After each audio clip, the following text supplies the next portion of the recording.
1:40 and now it's 1:10, so it's probably been about a 30-minute delay. Yeah, let's try to go for 40. Lean forward and place the vest over your head. Wrap the strap around your waist, fasten the buckle and pull the strap to tighten. A water-activated light is attached to each vest. When exiting the aircraft, pull down on the right tab of the bottom of the vest to inflate. The vest can also be inflated by blowing to the tube at the shoulder level. Remember, do not inflate the vest until you exit the aircraft. All Spirit Airlines flights are non-smoking. Smoking includes the use of e-cigarettes and vaping devices is not permitted in the cabin or the lavatories. Federal law prohibits tampering with, disabling or destroying any lavatory smoke detector. Our estimated flight time today to Fort Lauderdale is 3 hours and 2 minutes. Thank you for your attention and welcome aboard. Yeah, that was funny. Angel said she didn't really like to stand in Clearwater region. It's too far. Too soft. Right over there, they like a picture of it.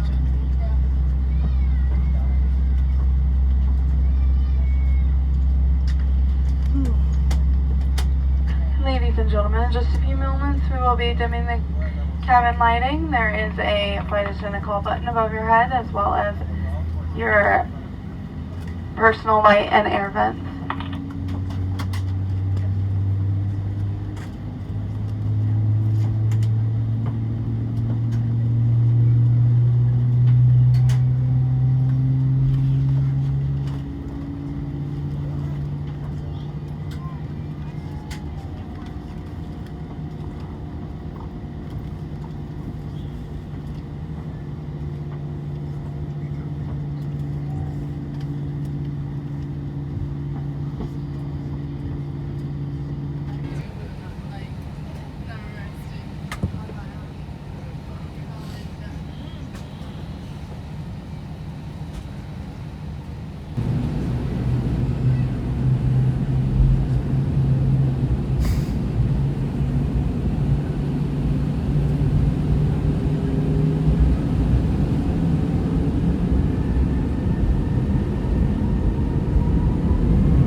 Ladies and gentlemen, welcome to Fort Lauderdale. Please remain seated with your seatbelt fastened and all carry-on items stowed until the aircraft has come to a complete stop and the captain has turned off the fasten seatbelt sign. Please use caution when opening overhead bins as contents may have shifted during flight. You may now use cell phones. We invite you to visit Spirit.com for all your future travel needs. Thanks again for choosing Spirit. It has been our pleasure having you on board, and we hope to welcome you back in soon.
Once he can't find it, he's gonna. Tell him I said sorry. I'll try to catch him up here, but if I don't tell him I said I'm really sorry. I'm gonna tell him he did it on purpose. Cool. Exits, 2 forward exit doors, 2 overwing window exits, and 2 rear exit doors. Signs overhead and aisle path lighting lead to exits. All exits are equipped with evacuation signs and are played automatically. Look around and locate the nearest exit, keeping in mind it may be located behind you. If needed, oxygen mask will drop from the compartment above your seat. Pull down on the mask, place it over your nose and mouth, and breathe normally. Secure the mask with the elastic strap. Although oxygen will be flowing, the plastic bag may not appear to inflate. A crew member will inform you when it's safe to remove your mask. Be sure to secure your own mask before assisting others. A life vest is located either under or between each passenger seat. Life vest can be used for adults or children. To use it, tear open the plastic pouch, remove the vest, and slip it over your head. Wrap the strap around your waist, fasten the buckle, and pull the tab on the loose end of the strap to tight. A water-activated light is attached to each vest. When exiting the aircraft, pull down on the red tab to inflate the vest. The vest can also be inflated by blowing into the tube at shoulder level. Remember, do not inflate the vest until exiting the aircraft. There are 2 life rafts at the forward doors and 2 at the rear doors on either side of the airplane. Evacuation slides at the overwing exits are not life rafts. They will not provide flotation. Your safety information card shows raft locations and the proper use of all water equipment. Federal law requires passengers to comply with lighted passenger information signs, posted placards, and crew member instructions. Spirit Airlines does not allow smoking on board, and federal law prohibits tampering with, disabling, or destroying any lavatory smoke detector, or the removal of any emergency equipment from this aircraft. Once again, in preparation for takeoff, make sure your seatbelt is fastened, your window shade is open, your tray table is put away, all carry-on items are stowed underneath the seat in front of you, and all small electronic handheld devices, such as your cell phone, is placed in airplane mode. If you're working on a laptop that needs to be powered off, we'll inform you when it's safe to use it again. We did dim our lights for takeoff. For your convenience, you'll find a reading light, an air vent, and a flight attendant call button above your seat. Our estimated flight time this morning, 40 minutes. Thank you for your attention and cooperation, and welcome aboard.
and gentlemen, Spirit Airlines would like to welcome you to Tampa, where the local time is 9:55 a.m.